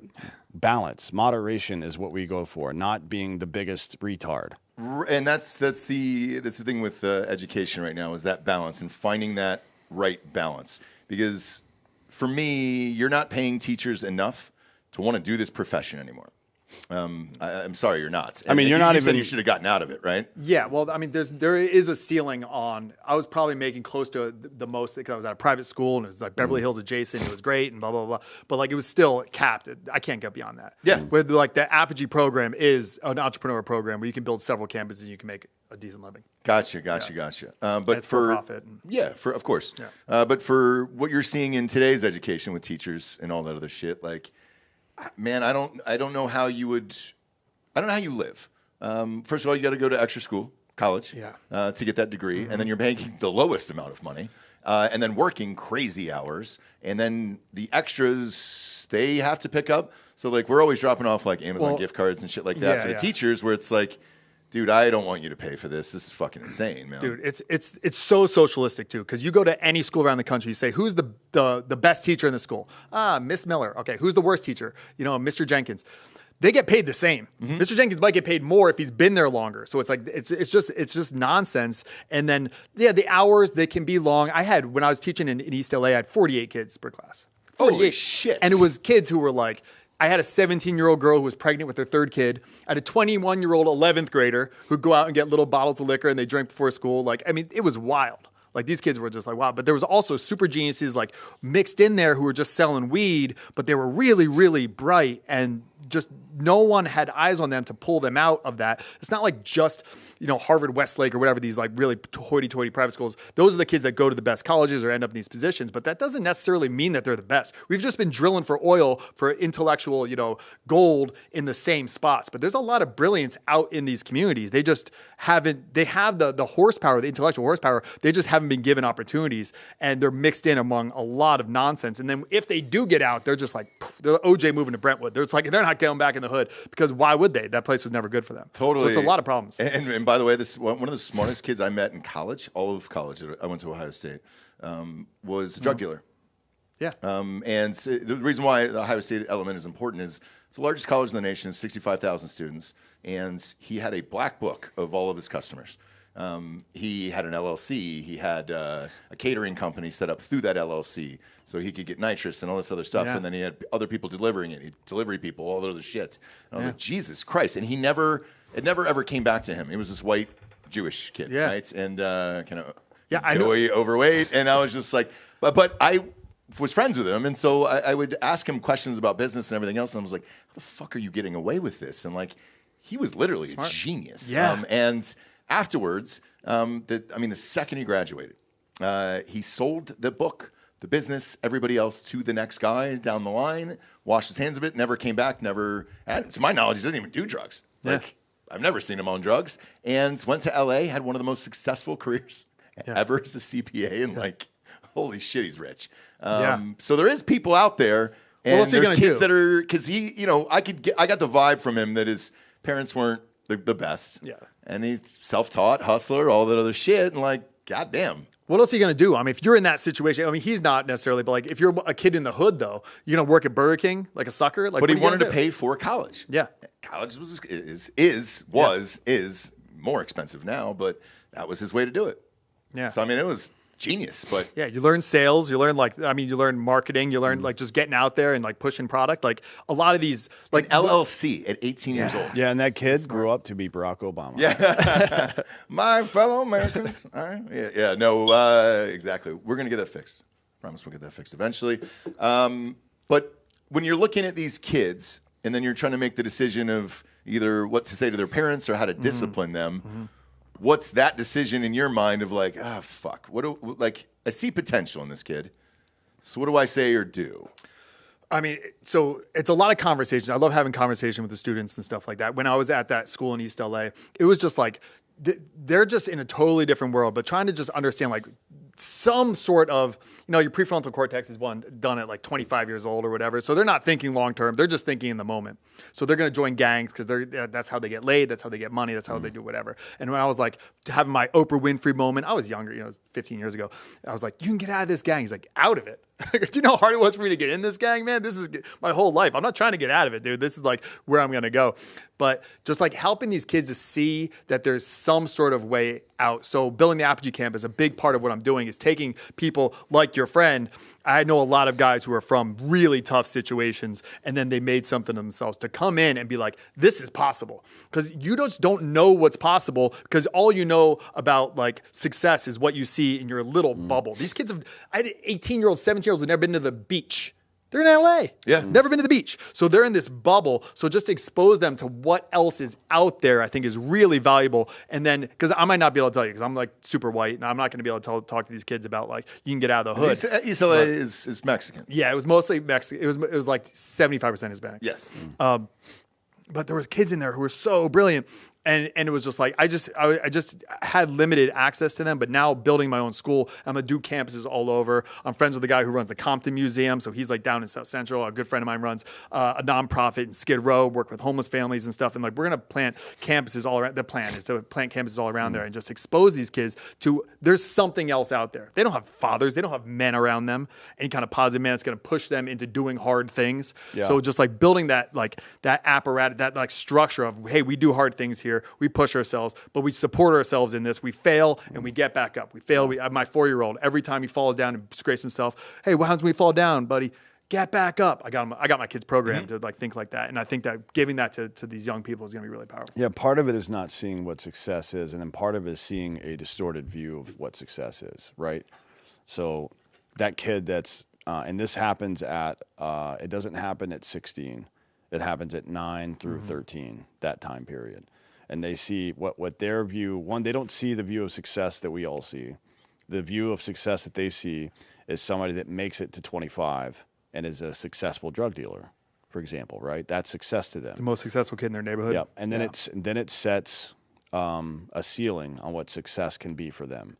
They think that making it to 25 now is success without dying. They think making it 25 without being in prison for life, just having a stint or two, maybe, right?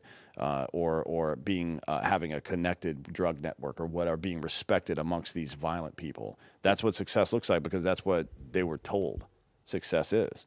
It's a child. It's the same thing with an infant, actually, to the age of reason, I suppose.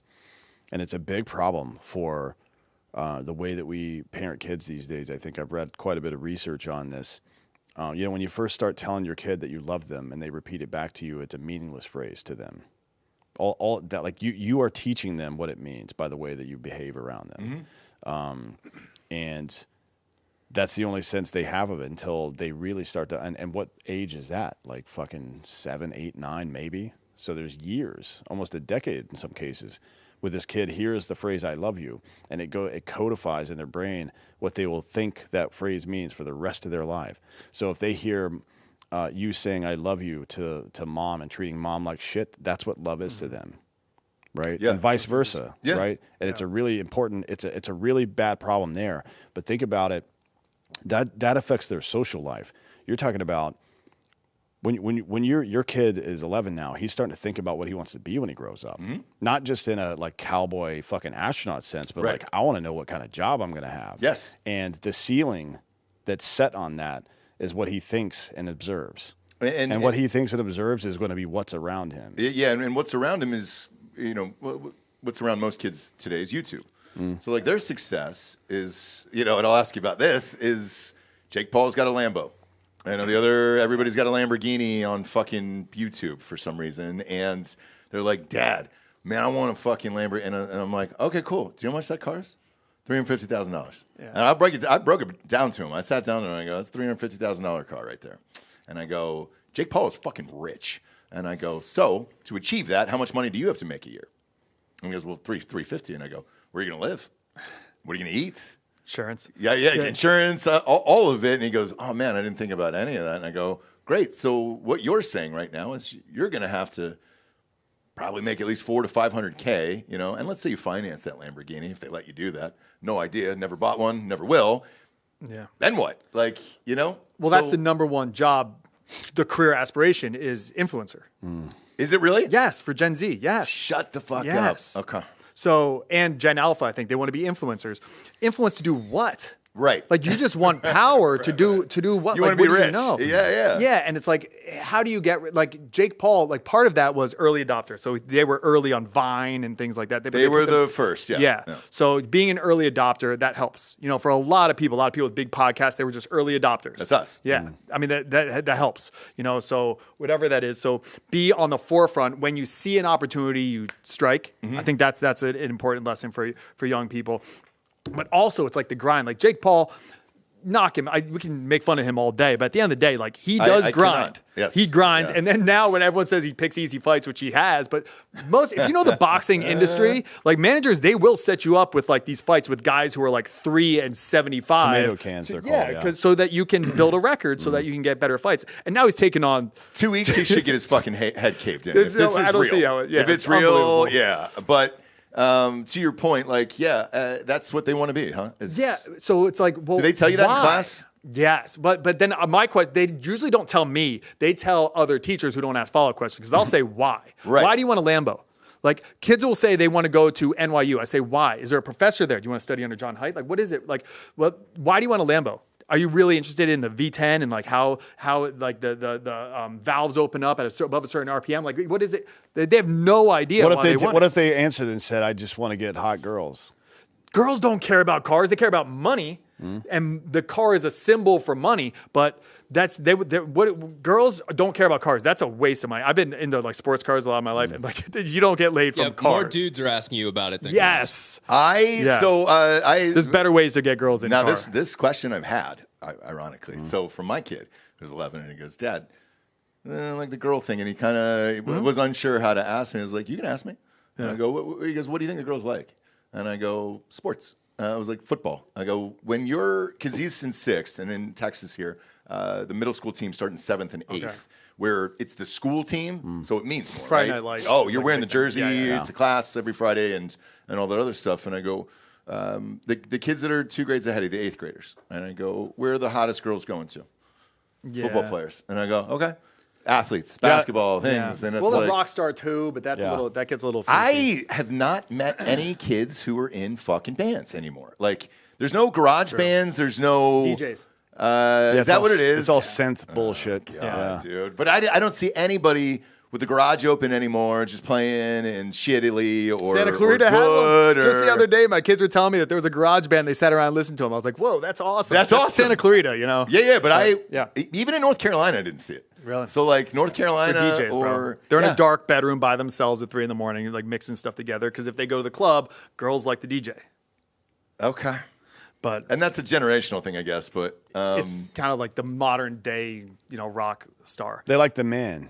Yeah. They like a guy who is present and in charge, or in the case of sports, they like somebody who is physically violent, right? Yeah, Or yeah, capable of physical Capable violence. of it. That's Capable. the Beauty and the Beast thing. Yeah. Jordan Peterson talked about. Yeah. Jonathan Pageau. I mean, that's just like basic human psychology. There's no that doesn't change. The way it looks on paper might change, but the idea behind it never changes. It never will either. Never. Yeah. It will never change. Girls want to feel like this is advice that I give into like I like high how school 3 boys white a dudes lot. are talking about what girls want to feel.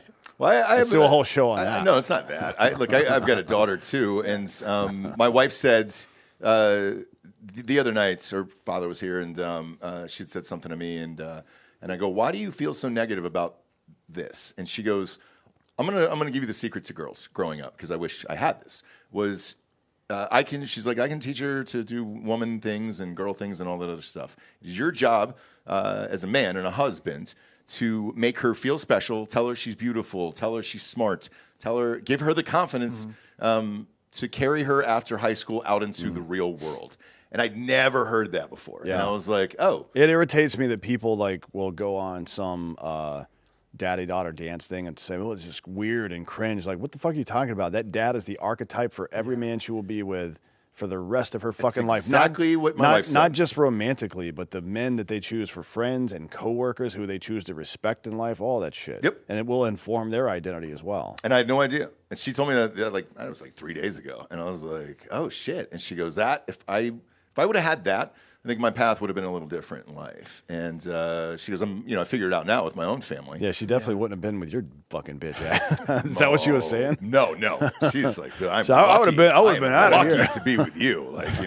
She says that every day. I'm kidding. Yeah, I don't have daughters. I don't know what that's like, but It's great. It's actually seems like it would be. surprisingly. Here's the weird thing about having a daughter. She's a psychopath. As a dude, yeah, and it's hilarious. But you always think to yourself, man, I don't want a fucking daughter. Like, this is, No, I was dudes open are to going it, to try to whatever. And I was just like, oh god. And when we found out, because we had 2 boys first, found out it was daughter, I was nervous as hell until she came. And then when she went in the world, I was like, oh shit, she's cooler than my fucking boys, dude. Like, this rocks. Like, it's so vastly different that it's hard to explain unless you go through it. And she's the best, and I'm super grateful that I did have a daughter. Where initially I was negative about it pre her birth. But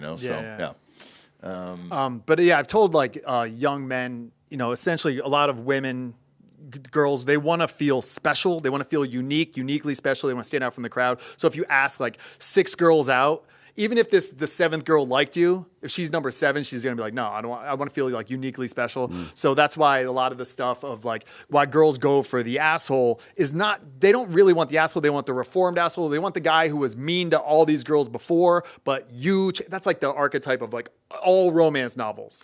Is like the guy who was bad to every other girl, but not to you because you're special. So there's this element of like, if you let a girl feel like unique and special and beautiful, unlike all the other girls, unlike all the other girls, there's like an element of that women really like. But the treating girls badly has always been like this advice that guys have given other guys who are like teenagers, and I always try to like nip that in the bud. There's something under that's actually rooted. It's not that they're assholes or they're mean. It's just that it'll make the woman feel better if she can change him essentially into something that's like using all the capability for violence, the same capability that can kick down a door to save the firefighters do to save a kid is also the one that could abuse you. And that's where it gets tricky for women is like, this guy is capable of violence. Hopefully he uses it to protect me and not to hurt me. But that gets really tricky for a lot of women, I'm sure. And the whole like hipster thing that happened in the early 2000s to mid 2010s, that's completely over now, by the way. Is it, Ryan? Is it over? Yes. It was 100% the result of birth control. Well, let's see. It only affects women who are on birth control. Nobody else likes pussies. I do kind of agree with Dan here. Yeah, hipsters are gone in your world? Yeah, well, because that plus like all the girls I know who are on birth control, they're into more like effeminate men. They don't like facial hair. They don't like any of that shit. No, there's hormonally you're talking about birth? Oh yeah. There's plenty. There's a fucking mountain now of scientific research on this. So this is the common trajectory. Woman goes on birth control in her teens, and goes to school, whatever, dates, finally meets a guy. somewhere in her early to mid 30s, decides to have kids, goes off birth control, has a child, hormones regulate, she divorces husband because he's a pussy. That is, you can track that scientifically now. That's wild. That makes a lot of sense. Yeah, it does when you're talking about it. Yeah. But yeah, so as far as the future is concerned, what are you planning for? What are you seeing? Do you talk with other teachers? Like, what is it? What is the future of education? Because the biggest overall question that I wonder is what's going to happen with this college situation? Because going to it for social, for me at school, it was more social. Like social was the biggest. I went to Penn State. Oh, you did? Shit. Yeah. So did Dan. I know. And we have Penn State for Hardy F. Seltzer. Oh, okay. You know that, right? Let's go. Yeah. No, we're on the cans. Oh, we have the logo on the cans. Yeah. Oh. I'll give it. It's on my other desk. Let's go. While he's in the restroom. We But are. with college, how do you afford this anymore?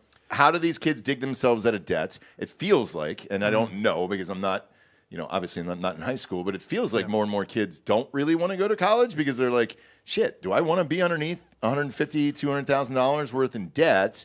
And then how do you afford a house? Yeah. How do I even have a family? How do I even do this shit? Or should you just go to manual labor school and Trade schools, yeah. trade schools. Yeah, yeah. Like, what is the future? And are you guys talking about that? Because it's becoming so out of control and unaffordable that. Well, the value of it is going down and the cost is going up. And talk to other teachers, not really. I never fit in with other teachers, even in education college. I didn't fit in with them. They loved school and they loved their subject. And I was just like, I loved learning about life. And I wanted to learn about it and share what I was learning and learn alongside young people. But I think that there's this push for college prep, that every school is college prep and every kid should be headed towards a college, but kids don't know what they want to do. So I'll ask, an 18-year-old, they're about to graduate. Oh, you want to go to this college or you're going to college? What are you studying? I don't know. I'll figure it out. Figuring it out in college is an expensive way to do it. If you want to get into business, start a business or go work for someone, become an apprentice. Like we've lost apprenticeships. We lost that kind of stuff, like working under people, learning these skills. Like I think that trade schools is something that's been forgotten by a lot. Those kids are looked down as like idiots. Not and anymore. now they're crushing it. They're destroying everybody else who was working Yeah. at Facebook or whatever. Like AI has nuked out their jobs where meanwhile everybody in the trade school is like, hi, our Truck salaries drivers keep and going stuff. up. Oh, fuck At yeah, least for dude. now, yeah. They're making, all of them are making Yeah. crazy six figures. Yeah, and I had so after I finished my graduate degree, I was like, I'm just going to get an MBA because I had time left on my GI Bill. And it's free, right? Right, it would have been free. Yeah, and I'm like a month in, and I'm looking through the resumes of my professors, like their LinkedIn's and shit. I'm like, I don't see any business experience on here. What's going on? Oh, yeah. So I mean, I've told this story before, but I asked one of them, like, what business have you, like, I didn't say it like a dick, but I'm like, what's your practical experience in this? Is this like something that we're learning in a book or is this something that actually works in the real world? And he goes, oh yeah, it works in the real world. I'm like, so you've done this in business before? And he goes, well, not me. I'm like, it's time for me to go. Yeah. 100%. This is a waste of my, I'm getting it for free, but my time is valuable. I got to get the fuck out of It here. was the same thing. A buddy of mine from school sent me a thing. It was Intro to Screenwriting at Ohio State. It just started. And he goes, dude, you should apply for this, man. Like, as a professor, like it'd be really funny. And because no one, it's like there's a very small population that has sold more screenplays than I have. I'm like, or done rewrites and all that shit. Yeah. So I sent it in and just to see what would happen, right? I just wanted to know the fucking answer. And the guy comes back and he goes, yeah, man, you don't really have any published work. And I go, it's intro to screenwriting, so I don't really need that. And I go, just out of curiosity, same question. I go, what did you do? He had one op-ed piece in like some tiny fucking town paper, and I was like, that's your writing. That's what you've done. And I go, you're teaching intro to screenwriting? And I was like, what the fuck are you going to teach him about? Like That's a metaphor for a lot of college now, though. So I don't think. If you're teaching math, you're teaching math. Right. If you're teaching science, you're teaching science. Yep. But if you're teaching a skill, Yeah. and you haven't done that thing, then you don't have that skill. like business. I'm with Dan on business. Like, Go start a business. oh, yeah, or you show me something. Like when I got to, because I went to NYU afterwards. Okay. And I'll say this, like for as liberal as shit as they are, my fucking professors were all I mean, top to bottom, their resumes were NYU just, doesn't fuck around. God damn, dude. I learned shit. Like You that mentioned John really. Haidt over there, too. He's a prolific writer. Dude, fuck, man. When I went to LA, like, it helped me vastly where I was just like, oh, shit. Thank God I went there and I met these people and I had a pretty strong inkling of what to do based off their teaching. And but their resumes were outstanding across the board. And so they backed it up. They were just doing it as like a retirement thing of like, hey, dude, I'm bored. Like, I want to come and teach the next generation. But other resumes were disgusting. But I don't feel like most schools have that. Well, just the idea, I've asked students like, hey, let me just ask you a question. Should I walk? Should I take a car or should I fly? And they're like, well, I don't know. It depends on where you're going. I was like, exactly. So trade school, college, or go out into the world or travel or whatever. It's like, where are you trying to go? Mm-hmm. They don't see what's in front of them. They're just seeing college as like the thing you just, it's like an extension of high school. You just have to go. And that's It's a prerequisite. Yes. That's what it not- is. But yeah. that's not what college is meant to be. It's not a prerequisite for anything. It's the finishing school. It's to take all that you've learned for your however long in 12 years of school and compound it into a specialty. That's what fucking university is supposed to be. It's not just supposed to be, It's but not it's just not. 4 more years of general I know. education. That's stupid. It's a lot of Because, that. to your point, too, like, and you know this from going to, you guys both went to Penn State. Same probably curriculum in the Big Ten is, most of it. The first 2.5 years of a 4-year degree, it's about fucking everything other than what you're fucking learning in your major, where you're just like, Jesus Christ, man, when do we get into the major part of this? Because it doesn't seem like, and then you get down to it and you're like, it's 6 or 7 classes. You're like, that's my fucking 7. major? Yeah, exactly. Sorry. Don't do it. I got kids. Fucking- Your You kids can tell don't bring he's that a stuff teacher, up. man. Just told you. Oh my gosh! I just told you. We got together as a neighborhood and They ended that. planted okay? that in my head. Now I see it everywhere. I'm gonna stand. We gotta go out to your Good neighborhood thing and fucking Skippity do passed. it. Yeah. But Do like you're a boomer, right? Huh? You're a boomer? Is that your generation? No, like millennials and X no, not that. But like, how do you? X and millennials don't understand that things can not mean something. Right, like 6. It doesn't like no. Oh no, it didn't. None of the jokes. Sorry, now we're talking about it. I apologize. Yeah, God damn it. I just want to give, it really is. just for the audience sake out there, if you need the antidote to that, it doesn't mean anything. None of their jokes mean anything. It's just like everything is taking the piss. So just don't pay attention to those. They're retarded. No, yeah, they're Just not. let them have they're not their thing. making fun of you. They're only well, I mean, they kind of are because you don't know what the fuck is. Oh, I know what it means. going on. But I hear it all the fucking time, and that's the jersey number. Like I coach all their shit, so it's like the 67's gone first. It's so gay. The whole thing's a mess. But Anyway, anyways, yeah, but if you're going to a 4-year school and you're only learning about your major, which is essentially probably what your job is going to be for a very limited time, what the fuck is the point of 4 years for all of this shit then? Like, I think the social aspect is great. So like socially, 4 years helped me because it was like, all right, this is 4 years. I'm not with my parents. I'm out of the house. I'm learning how to do stuff on my own and all that other shit and friendships, relationships, and how to find connections to beat the system or whatever it is I'm going to do. That helped. But the rest of it, I look back and I'm like, fucking intro to Chinese and, tap dancing and the Ming Dynasty and all that shit. Like, what the fuck is that going to do for me? I mean, couldn't you have gotten a lot of the social elements by just moving out and getting a job too, or going to backpacking through Europe or something? I mean, you might have got it'd be actually more real world because you'd have to like work. Where college, But I had a job in high school, so like I had jobs all through high school too. Yeah. So I knew that I didn't want to do that. And if somebody was offering for me to go to college and not have to work, The university system is certainly predatory, but more than anything, it betrays the fact that we are producing adult adolescents. That's what it says to me, that people need to, until they're 22 or 23 years old, still be taken care of by mom and dad. That's what it means. It means that 17, 18, 19-year-olds are not ready to go out and be on their own anymore, because that's what college does. Just what you're describing. It gives you a cushiony place, and a lot of kids still work through it and all that stuff. Mm-hmm. But for the most part, it gives you a cushiony place for now to continue to develop socially, where in reality, you're creating tons of debt to do that, right? Instead of just going and getting a fucking job somewhere. But that's what it is. We have stunted intellectual and social growth.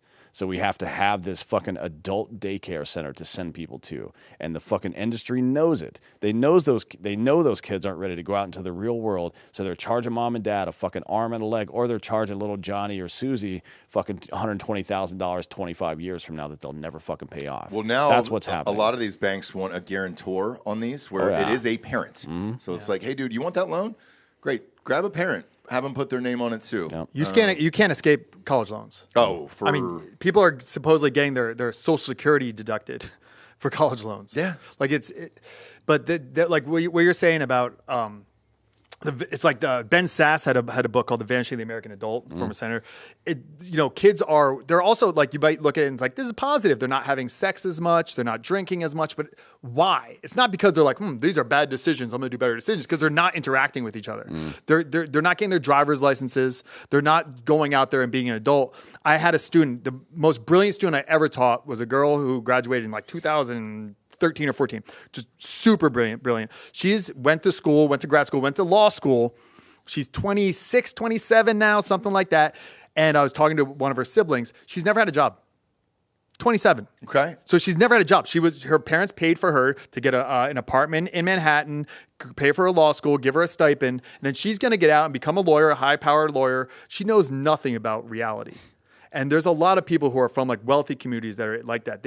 I knew a guy who was in his 40s. He was still getting allowance because his dad was like a high-powered surgeon or whatever, and he was still getting an allowance, driving a nice Mercedes, and had like a bullshit job. Like, there's a lot of that happening, not just for the rich, but for everybody. Where, like Dan's saying, like becoming an adult is just getting pushed more and more and more, and then they don't know how to take responsibility. They don't know all of these things.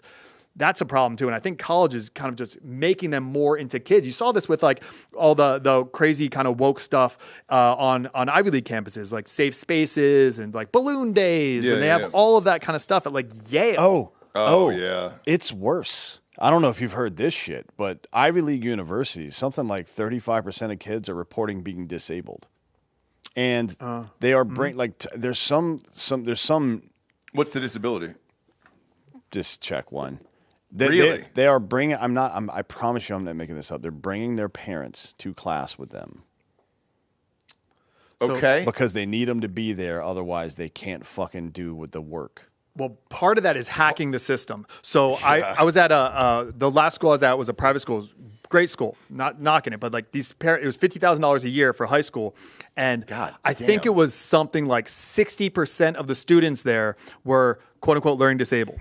Now, what happens is your parents pay to get you special testing, and they say like ADHD. Like, oh my God, I hear that all the time. What kid doesn't have ADHD? No shit. That's what I said. Yeah. I was like, you can miss me with that auditory bullshit. processing. Yeah. They have trouble focusing, whatever it might be. So then they get extra time on their SATs. They get extra work. They get reduced work. They get all that kind of stuff. So this is from The Atlantic. It's hacking the system. Yeah. More than 20% of undergraduate students at Brown and Harvard University are registered as disabled, and 34% at Amherst are said to be disabled. God. At the University of Chicago, the number of disabled students has more than tripled over the past 8 years, and UC Berkeley, it has quintupled over the last 15. I guarantee you the disability, they're either saying autism or they're saying the ADHD. ADHD, anxiety, depression, so on and so but forth. they're pushing that on parents at a young age. Yeah. There's someone with no arms or legs who's like, Yeah.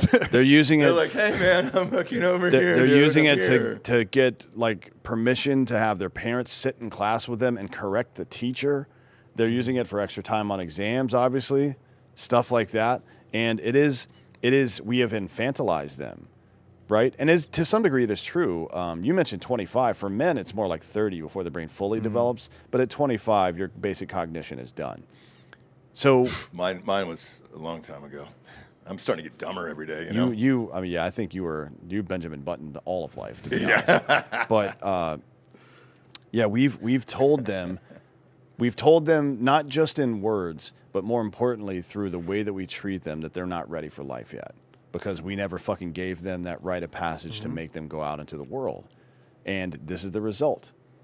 This is the result. We have a generation of children who are going into higher education, which is not supposed to be a fucking continuation of general ed. It's supposed to be a refinement of what's going to make them who they are professionally for the rest of their lives. And they can't do it without mommy. Okay? and it's a third of them. Well, it used to be. Well, that's going to be in the college, and then when they get out to the real world, they're going to have a wake up. Their eyes are going to be. No, the real world had to adjust down. Now exactly. Now these people are running companies, and they're in the workspace, and they're going to bring their mom into the workspace. Jesus fucking Christ. Yeah. Well, yeah. And So I wouldn't worry so much about AI, right? Because those people, here's what will happen. There will be high performers that learn how to use AI, and all of these people that are bringing mommy to class, they're going to be slaves or dead, right? They won't be able to keep up. I think about it all the time. Probably too much.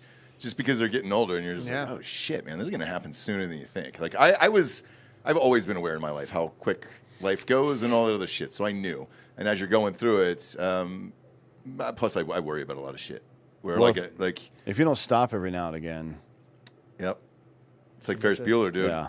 That's exactly what it is. But when you see it's happening in real time and you're like, all right, shit, what do I do? I think it's important to bring on people like you where it's just like, at least for me, we're going through the same, seeing the same things, hearing the same things, and then trying to figure out how to correct it and get out of it. This is from Fortune magazine. 77% of Gen Z job seekers have brought a parent to an interview, to a job interview. 77.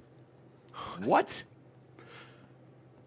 I am part of the 30%. I am proud to say. There you go. Yeah, I didn't meet your mom when you interviewed. I got to tell you, conservative I was considering firing you before you said that, but you are safe. I also didn't go to college. I had conservative parents. I had some advantages in life, thankfully, for my generation. 77%. So it's 35% in university, and it expands to 77% once it gets to the actual workforce because it's harder, right? Yeah. So our attrition rate for turning teenagers into adults is 77%, basically. That means 23% of children are getting made into actual adults by the time they enter the workforce. Have you noticed? I haven't noticed because the fucking airports are running great. The fucking retail stores are running great. There's no issues anywhere, right? Everything seems to be going well. Yeah. I wonder fucking why. It's not because of Reaganomics. Yeah. That's not what fucked it up. Sorry, guys. Yeah. Sorry not to be able to blame your most hated politician or whatever guy. I don't like him either, to be honest, for different reasons. But, there is there's a reason this shit's happening, and it's not because of American politicians as much as they suck. And they do suck, by the way. Mm-hmm. They do suck. What were you going to say, Byron? Oh, no. I heard a He was mic gonna click say back 6'7". When I hear it, it's like Lil Wayne Skibbity. lighting just popping that bic, before he lights that joint. He was dude. going to 6'7" because he boy. thinks you're 6'7". Could not even close, bro. I could maybe 6 plus. maybe do that. For the end of the show. Friday. Yeah, why not? It's our 6'7". That is our 6'7" on the show. 6'7" is 6'y. You stopped Sexy. the second you realized. Yeah. You guys get that, right? No, I get it. 6'7", Yeah, 6C, yeah. 6Y, 6E, 6E, No, 6E. I get it. It's like fucking British slang, which is even worse. All of it's. I would rather our kids be retarded slaves than act like British people. Well, we're heading there. Once the Somalians take over. Kidding. Are you promoting anything? Like, it's the point in the show where you get to the Drinkin' Bro of the week, and which is someone who's inspired you or helps you become the person you are today. And then usually it's like, oh, hey, go to check him out here, but. I have an online platform for like if parents are like, where do I go to get like critical thinking or they can learn from me? It's called Patterdox. It's like the belief that if you understand patterns in society, like that's how I'm able to hang with a bunch of different like conversations. Like I don't even watch football much anymore, but I can just like have a conversation about football. Is like teaching pattern recognition. So it's like an online education platform for homeschool families. Interesting. What's the name of the website? Patterdox, Patterdox. Okay. Yeah. And is it a subscription? What is it? Oh, awesome. Yeah. Okay, Yeah, so cool. you just pay monthly, and then you can do live classes. I have a whole bunch of recorded classes too, like sociology through The Simpsons. So I used to teach this in LA actually. So you watch Simpsons, you learn sociology topics. You watch Simpsons episodes. You like apply. I'm trying to just bring everything I did in the classroom to I had to get out of the classroom. So giving it to like the homeschool families so if they don't know where to go for stuff. Interesting. Yeah. Awesome, man. Well, this is the point in the show. We get to the Drinkin' Bro of the week, which is someone who has inspired you or helps you become the person you are today. Who'd you like to give the Drinkin' Bro of the week to? I will go to my friend Joe, who is he has a crazy background. He went to 10 funerals before he was 10 years old. Lost his, just like grew up in Kansas City, dark skinned black dude from Kansas City, just like hustling. And now he got out of that life, and he's a great dad, and he serves the homeless. He's actually the biggest provider for homes and food and getting people on their feet in LA. So he's just like my best friend and a big inspiration to me. So he's like, get out there and be the change. So instead of complaining about the education system, go out there and do something different about it. So my boy Joe. The opposite of Gavin Newsom. Yes, he's not a fan. I'm sure. Neither's Halle Berry, apparently. No. Yeah, I saw that. No, he did respond to that last night. What'd he say? He said, we're working on that bill. Oh, yeah? It's been years, Gav. He says, it's been stuff. We're trying to push it through. Yeah, some stuff He's went so down. slick, man. We let He's the so worst. slick. we had to It's let the half the goddamn city worst. burn down first. You know how it is. Yeah, it's going to get worse. People, by the way, to your point, were bitching about the Trump thing. They just dropped the World Cup draw the right seating, there. Yeah. I saw it during the show. What, he say something crazy? No, they're just wondering, how did America, who fucking sucks at soccer year after year after year on the men's side, get a draw this easy? And I don't know. Those people are afraid of Donald Trump. That's why. Christmas, that's what they're saying online. That is what they are saying online right now. We get into that on Monday on fake news. It's good to be the king, you know? Hey, why not, man? Fuck it. It's, Paraguay and Australia is in our group. And we'll probably lose both of those games still. As well as Romania. Romania, who else? No, it's only 4 teams in a group. Oh, it's the winner of Romania, Slovakia, Kosovo, and I think Turkey. Oh, we'll play us after that? That'll be the 4th in that group Jesus with Christ, USA, we Paraguay, could and go to the Australia. Final Four. Way to go, Trump. Tell me he's not the best. Okay? He's bringing back men. They also made up a new award for him. Which He is? won the first FIFA Peace Award, which is not a thing. Shut the fuck They just up. made it up and gave it to him. Are you Yeah, kidding? nope. God, that's great. That's great. When you just make up your own trophy. I know a guy who's done that. It's right behind me. Those trophies right there. I felt the ones that they were giving me were too small. Yeah. So I made my own, obviously. Yeah, After he I had won the kids. championship He for had those the kids throw away the small trophies. Yes. Yeah. And he gave them big ones. Oh, yeah. So I won one year. I left them on the bench. So when we got to the championship, they give these Did tiny. you design it? Oh yeah, I went in and so for soccer, I made replica World Cup ones. Because of the sports show and all that other shit, we get a bunch of hookups. Yeah. So it's cheap. It wasn't that expensive. But the tiny trophies they give you, and they're like, "Coach, what's in that box?" It was right before the championship game started, and I go, "Oh, those are the trophies the league would give you." And they were like, "What's in the other box?" And I pulled out the fucking glorious World Cup one, and I go, "It's a trophy you get if you win." And they were like, "Really?" And I go, "Yeah." And I go, "Your name's already engraved on it." Pulled that out of the box, and I was like, "Hey, this is Jack's, my son." And I go, "This is yours. Got to win today. So what do you guys want to do?" And they're like, "We want the big trophy." I mean, they went out fucking rocked this team. Yeah. And it was awesome. But things like that is what I wish my kids were on more shit like that because I can't coach them or do those things forever. Unfortunately, it stops at a certain point. But that's what I want to see more of, where it's just like, cool, man, if they're not good enough or can't do the things or whatever it is, sorry, man, your fucking kid's sitting. You got to learn the hard way. But if you're doing awesome shit, here's the reward for it. Like, here's a real fucking reward right in front of your face. And you're about to go do this action for 90 minutes. So you can either perform and do it or not. You know how to. You got the practice. You got the skills. And you're certainly better than the other people. So, yeah. That's what I want to see more of in the world. Yeah. Yeah. To be honest with you. It's good for kids to learn to lose too. Winning and 100%. losing. Yeah, it's really good for them. Yep. Because they didn't win the last one. It came down to penalty kicks or whatever it was. And I was just like, came down to one goal. And I used to tell them at the end of every practice, like, hey, dude, life is going to come down to one play or one moment, 1 second, one thing. Are you ready for it? Yeah. And even when they lost, I was like, hey, we learned this lesson all season. Because it was 1-0 at the end in this penalty thing. And I go, but that's life. Yeah. I go, what we're learning out here is life. You're not going to win everything. You're going to lose. It's going to suck. And hopefully you take this feeling that you have right now with you for the rest of your life and you try not to lose. And whatever it is, not just sports, but life. Because losing at life also fucking sucks. Yeah, and that's what's try and driving raise these winners. fucking Let's go. people into basements and all this other shit that we always talk about on this show. So, yeah. But we appreciate you being here, Will. Cool, man. Thank this you. was fun, man. Yeah, it was cool. For real. Go out there and go to iTunes, rate the show a 5-star and leave a quick review. Then head on over to Spotify. It's a 5-star, and you just walk away at that point. And I don't think it's too late for the Bro Box. Is it today, if you're watching live right now? No. Okay. So if you're watching live right now on one of these platforms, on kick.com or youtube.com, you can get, this is the hat I'm wearing right there. Dan's got the sweatshirt on there from the Bro Box. And we will have information about the Christmas show on Monday on Fake News. So we'll give you all the info on that. Appreciate you tuning in. For D'Anthony and Anthony Hollaway, I'm Ross Patterson. This is the Drinkin' Bros Podcast. Good night, everyone.